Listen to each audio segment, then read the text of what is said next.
Here we go again. I know. Here we go again. Happy hour. It's a goal. I know, seriously. Wait, are we still talking about the World Cup? No. Yes, No. yes, we are when we're not on happy hour. Welcome to Miss Happy Mess Happy Hour with myself and producer Jill. Hey, Hello. everybody. Yeah, we're still talking about the World Cup. We're not going to lie, but we won't talk to you guys about the World Cup anymore. This week has been a lot. I'm not going to lie. And it's so fitting, actually, that our conversation was with Janel Parrish, and we were talking about endometriosis and just kind of dealing with that specific disease and also kind of dealing with your health as a woman, you know? Um, And if I'm totally honest, Jill, this week has been rough because I have been trying to deal with my hormones. And I think I was on a medication that was actually making me sick. And so I've had like migraines and headaches for the last 4 days and I've been completely debilitated. That's But what I'm talking about. When we talk about women's health, we are talking about that. Like getting medicated, maybe it making things worse. Do you want to say anything more about that, Kim? Like, what are yeah, you trying to no, fix? I don't know. So I don't even know. But my doctor recommended that I take this over the counter pill that was supposed to be a plant based estrogen because I can't take estrogen because I have visual migraines. So it increases my chance of a stroke if I take any kind of estrogen or hormones or anything.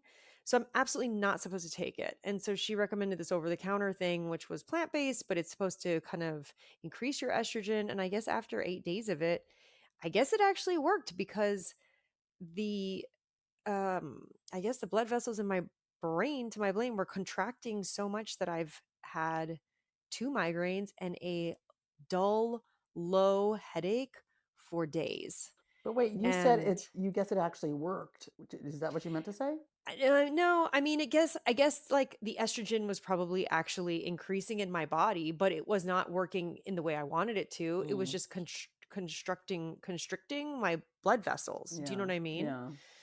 Um, I so mean, I just something want to I say I witnessed what this looked like. Kim and I were on a call, and it also constricted her eyelids, which were like a yeah, quarter of an inch apart from each other. yeah. You I did mean, not look totally. good. I felt It horrible was for not you. good. No, Yeah. it was not. I mean, if you've ever had migraines, you know light sensitivity and having your eyes open is impossible. And I was trying to like look at the screen on the call and be a little present so I didn't look incredibly dead, even though inside I was dying. Yeah. So what are you gonna um, do? I'm getting off the medication. Mm, I'm like ASAP. yeah. And yeah, I'm getting off the medication. I'm going to get it out of my system and I'm going to see if it resets um my body. Yeah. But you know what I So, love about that? It's that you're not saying you know what the answer is, but you're saying you're gonna listen to your body. yeah. And I think that's what the whole episode with Janelle was about, which is why it was so great. It was, this may be a great doctor, but that doesn't mean they have all the answers for my Mhm. body. So the whole self-advocacy thing is really important for you to be like, okay, well, maybe this isn't the reaction I'm supposed to be having to this. Let me stop, have a conversation again, figure out something that actually works better for me. Yeah, totally. Well, and you know what stuck out with me this week kind of was with talking to Janelle, and she was saying it didn't feel right to her, when the doctor was telling her to do certain things, telling her to get pregnant, which was freaking crazy. Um as a remedy. But, when she was just saying this doesn't feel right, it doesn't feel right. I Hmm. was like, this doesn't feel right. What is going on with me? So it took me a little bit to research to figure out what it could be because it wasn't obvious to me that it was this pill that I had been taking because I had Yeah. already been taking it for 9 days, so it was kind of like embedded into my routine, Yeah. and it really took me like 3 days to figure out, "Oh, shit, I think it's this thing," you know? Um but she was so articulate on researching things and going deeper and having to try to figure it out herself. And I just really thought back a lot about her Hmm. in these last couple days and trying to self advocate because let's be honest, it's hard to get in touch with your doctor. Do you know what I mean? Hmm. Like, even when I'm like, I'm going to stop, and I'm like, yeah, but do I have the illusion that I'm going to get in touch with my doctor anytime soon? No, probably not. So I'm going to have to figure this out for myself for a second before I can make an appointment or a telehealth or whatever. Yeah. And when you're in debilitating pain, that's hard. Yeah. Well, Um, that's the scary thing is because you need help and you need to make a decision quickly sometimes before you mhm. get the professional advice that you think you need, you know? I was so thankful that Janelle came in, and she is so transparent about it and very vulnerable about it, about her diagnosis and also her journey, which I really appreciated. And it sounds like it really resonated with a lot of people because we got a lot of comments this week. Yeah. And I mean, one stood out to me of a woman who said she just basically got diagnosed and that the episode was incredibly helpful for her. This kind of information was helpful. And when Janelle talked about scrolling by herself in the dark and trying to find some answer, like I hope that the woman who heard us on YouTube, that was some source of comfort for her or answers or relief or something. I hope so too. I mean, I think that's what I love seeing too, is definitely more comments than we've had before. And whether it was somebody with a new diagnosis or somebody going to see a specialist for the first time or somebody with a completely different diagnosis, but who was like, yeah, I think I better start advocating for myself too. Mhm. I agree with you that, it was just great to have her on because not only did we hear about her journey, but she, I think, is inspiring. She's inspiring all of us the way anybody does who's a good friend, who's honest about what they've been through and what it's taken them to get to the other side, Mhm. and it inspires us to feel like, okay, I'm dealing with this thing right now that might be awful. That maybe the doctor that I trusted to help me figure it out isn't quite finding the right answer for me, but I'm not going to give up. So Yeah. I love seeing that. It reminds me too. It's like, when how do I even make this like make sense? But when something happens to me and I'm like, ugh, I feel so like this. I'm the only person that this is happening to. And then I Yeah, go to my friends and I'm like, this is what's happening to me. And they're like, oh, that's happened to me. Oh, this has happened to me. Oh, yeah, no, I totally understand that. That happened to me. And then all of a sudden you realize all of these people in your life have experience in this thing that you thought was just you, just by you talking about it. Do you know what I mean? exactly. But you never know that the people's you never know people what their people's experiences are until you start talking about what's happened to you, because nobody's just out there just waving flags about No, I mean, yeah, I about mean, experiences. honestly, this kind of came up in my last meditation retreat. But it's this Really? idea that, yeah, like sometimes there are these really difficult things you're trying to deal with in your personal life, whether it's an illness or a relationship or whatever you're going through. And sometimes you just feel like this is impossible. And maybe I should just like figure it out or handle it on my own or not mention it. I don't want people to feel sorry for me or like maybe there's no help. I don't want to feel sorry for Mhm. myself sometimes. And what I learned was, and it's the same thing, exact same thing that you're saying, but it's by starting to talk about it that allows you to see that your community has always been there for you and they Mhm. will help you through it as much as you allow them to. And I think it's often only ourselves that are telling ourselves, you know what, I can't talk about this because nobody can help me. It's like maybe people can't find the solution for you, but they can encourage you. And then once you are vulnerable and share that stuff, it allows them to do the same exact thing Yeah. because nobody's ever been through something for the first and only time, you know? Yeah. Yeah, As much as we ain't think that the so. truth? That's the Ain't truth. that the But it truth? feels like it. It feels like it. Yes, it does. It does. And what else is amazing is when people are just there to listen to you, because maybe they don't have the answer, but honestly, how many times when you talk to somebody are you looking for an answer, or how many times when you talk to somebody you're just looking to be heard, Yeah. you know? I think I'm just looking to be heard. I think most people are because doctors don't even have answers sometimes. They're supposed to, and I think they try to. But I think just being heard makes you feel less crazy, honestly. Yeah. And Yeah. almost makes you feel more courageous because you can keep trying to deal with it. Yeah. Yeah. I agree. I mean, to be heard is, I don't know. It seems like a gold standard. I know. Well, so that like takes us into a whole different conversation about People who know how to listen and those who don't, LOL. Yeah, seriously, Wait, are you seriously. listening to me or are you just gonna like tell me about yourself? I'm sorry, what did you say? I was thinking about Exactly. myself. Wait, is I it was my thinking turn yet? exactly. I was thinking about the next thing to say. I was Exactly. thinking about the next thing to say. Oh my god, that makes me think about acting. Uh, Back in the good old days when I was acting, I remember the acting teacher always saying, "Don't think about the thing you're saying next. Don't think about the line you're about to give. You have to listen to the other person and then you respond. Because if you're so busy focused on yourself, you're not actually in the scene. You're not actually connecting with the other person. Forget this, forget the lines. Just listen and then you'll find the response." exactly. I think that's the best tip ever. Forget the lines. Oh, Forget the Jill lines. I know. swore. I swore I think I swore like 2 weeks ago or maybe last week, and I was like, oh no. Jill swore. Oh, Jill doesn't Ooh. swear. Oh no. But I listened, I was like, oh, it was a good swear. I think there's It good was a swears. good Yeah. I think there's swear. sometimes a swear is just positive emphasis. You're hilarious. I think all swears are good Oh, swears. good. Okay, phew. I was just checking. All right, we're No, good then. I come from a very sweary place, so No, where I come from, the only swear word was shit, and it was said with a giggle. oh, So it wasn't really that's swearing. hilarious. Yeah, I think listening is huge. We've and if doctors could listen, I mean, to bring it back, like I feel like in these experiences that I've had with doctors in the last couple weeks, and Oh, also listening to Janelle's journey, and it seems like a doctor who listens yes. means everything. Everything. I remember we a couple years ago with my family, we were trying to diagnose something that could not be diagnosed, and none of the doctors was listening. And then finally, we saw one doctor, and he was listening and listening, and he said, tell me more about that. Could you just tell me more about that?"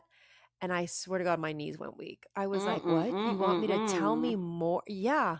I was like, "No one so far has asked us to say more. Everybody's just wanted us to shut up." You know what I mean? And try to figure out some category I don't of know why this diagnosis. reminds me of Grease, the musical. Tell me more, tell me more. Ah, It's da, because da, you're da, da. drunk. Ah! But I mean, I'm thinking the writers of Grease, the musical, clearly were onto something.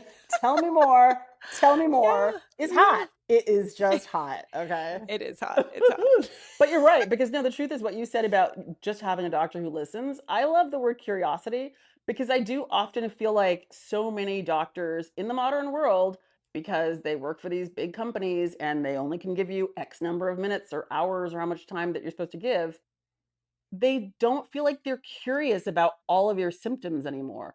And Yeah. sometimes that you need to listen to like the 16 different things that somebody's experiencing to understand how to help them, as opposed to saying, we're only here to talk about one thing today. So I agree. I think it's about listening and listening Mhm. better.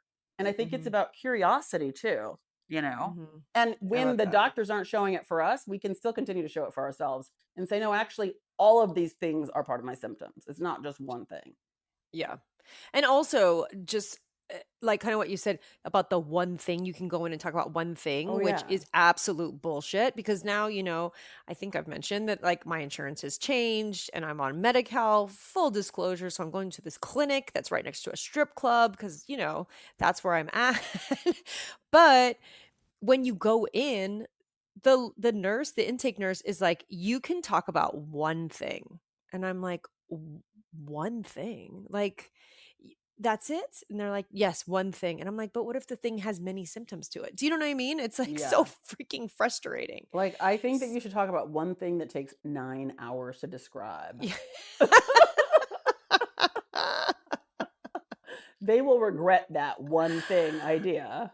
I mean, I'm going in and I'm like, I wanna talk about possible my hormones. I wanna talk about all the different symptoms I'm feeling. I wanna talk about if I'm in perimenopause. I wanna talk about all of that. And she's like, "So I hear you're here for hair loss." And I'm like, "No, What? no, I am not here for just hair loss. I'm here for mood swings. I'm here for night flashes. I'm here for weight gain. I'm here for foggy brain. I'm here for You so should much have more said, "I than." am not here for a one thing."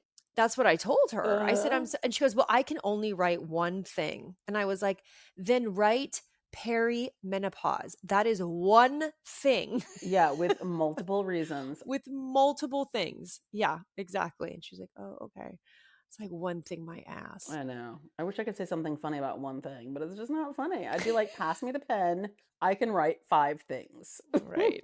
Exactly. But I mean, and then it goes to, because I'm sure it's not this nurse's policy. Do you know what Oh, I I'm mean? sure I'm it's sure not. it's Yeah.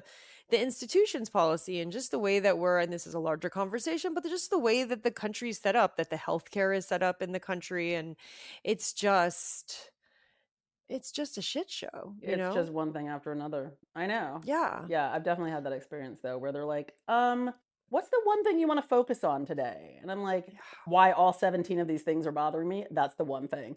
Yeah. Yeah.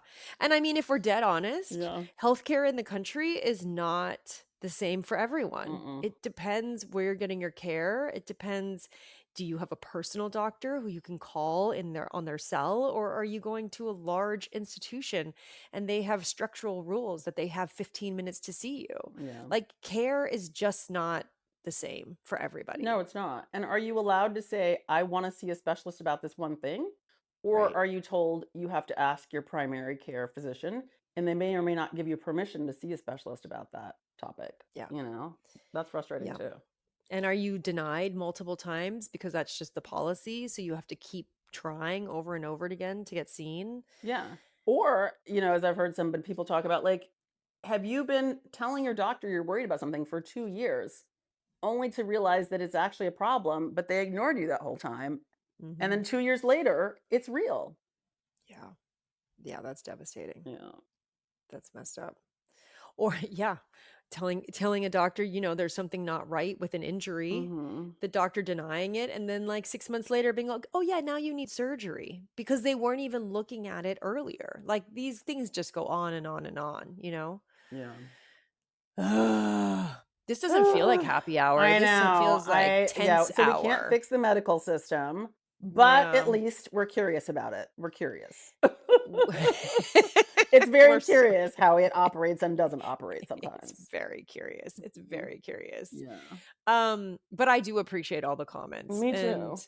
people reaching out and telling us their experiences. Very, very moving and stuff. Also, we had somebody bring up a really good point about where to leave comments. Hmm. And honestly, if you want to leave a comment and you're kind of like, I don't see it on Spotify or Apple, the best place to leave a comment is on our YouTube page, Miss Happy Mess, the podcast, or on our Instagram, which is also, guess what? Miss Happy Mess, the podcast. IG and YouTube are the best places to leave comments. Yeah, Yeah, totally. it's hard on the other. I don't even know if it's an option. I don't even know if it's an option either. I mean, I feel like it might be, but if it's hard to find, then you're not in the right place. It's easy Yeah. to find on YouTube, it's easy to find on Instagram, and we will find you there too. But you know what you can do on both of those, which is really easy. You can share the episode. Hmm. And this is one of those episodes that if you have a friend or a relative or somebody that you think should hear the episode, this is one of those I think you should share. It's easy to just kind of get it out there. The more we kind of talk about it, the more I realize this is more widespread than I had even thought, endometriosis. And Hmm. it's kind of silent. I know. So onwards, what's next Onwards and week? Should we talk about next upwards. week a little bit? Yes, yes, yes, yes. Let's Okay, talk well, we're about next week. excited because Mhm. next week we have Brittany Madrigal on. She is a Yay. Hollywood stylist and she works on films and movies, projects like Palm Royale and American Horror Stories, a lot of the different versions of it.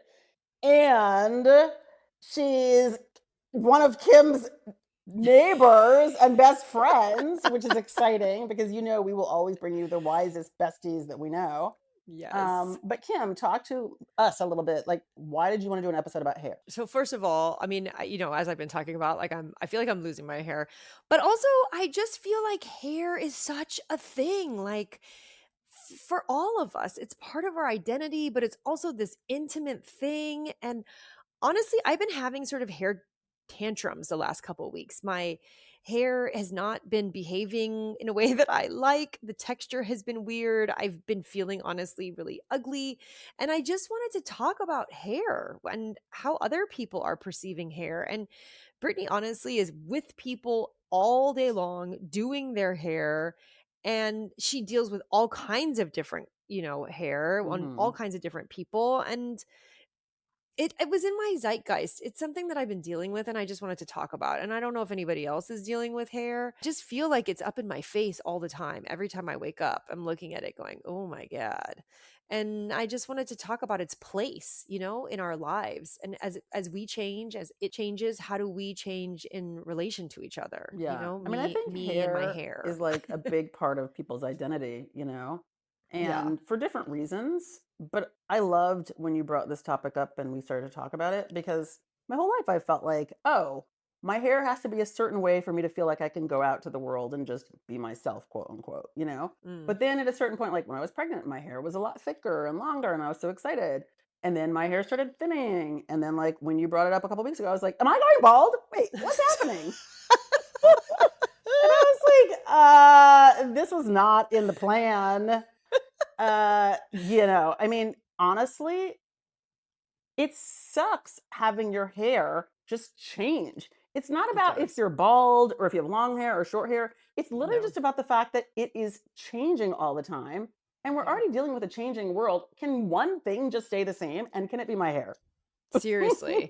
Seriously. And you know what else doesn't help? When people are like, "Oh, I don't see it." I'm like, "Actually, I don't care that you can't see it. I can see it. I can feel it. And it matters to me." Do you know what I mean? Exactly. Exactly. I'm Yeah, like, "This is something that I see." So, I it's know. if I if mean, something can say the same, I would really appreciate it if it was my hair, because it's obviously not my face, it's not my ass. and it's not my relationships, let's be It's not honest. You know what I mean? exactly. I just So love the image of all of us with a that mirror that you hold behind your head as you look in the mirror in front of you to just check and see, what are they seeing back there that I'm not seeing?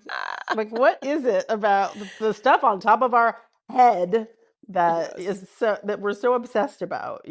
Totally obsessed. By the way, I just saw Toy Story 5. Hmm. This is not a spoiler alert, but clearly hair is an issue because there's a whole joke that when Woody comes back and he takes off his hat, he has a bald spot in the back. Oh, poor Woody. It's so Every man's cute. greatest nightmare. I know. And they're like, "You got a brown pen? You got to fill that in." Brother. It's clearly an issue. It's Oh, clearly an issue. So I'm really looking forward to everybody hearing me chat with Brittany. And Brittany's she's just a wise, cheery, lovely soul. So I'm so happy she agreed to come in and chat with us. yeah, she is a ray of light. We made it to the end of the week. Congratulations. Yay. Happy Friday. Happy Friday, everybody. Thank you for listening. Please give yourself a hug from us. That's a good idea. Because God knows we'd give it to you Ugh. if we were with you. And God knows we need it. Hugs, hugs, And hugs. God knows we Yes. need it. Hugs to everybody. We will talk to you soon. We'll see you on Tuesday when the next episode drops, and then we'll meet back here on Friday for happy hour. Have a great week, everybody. Thanks, Jill. Bye.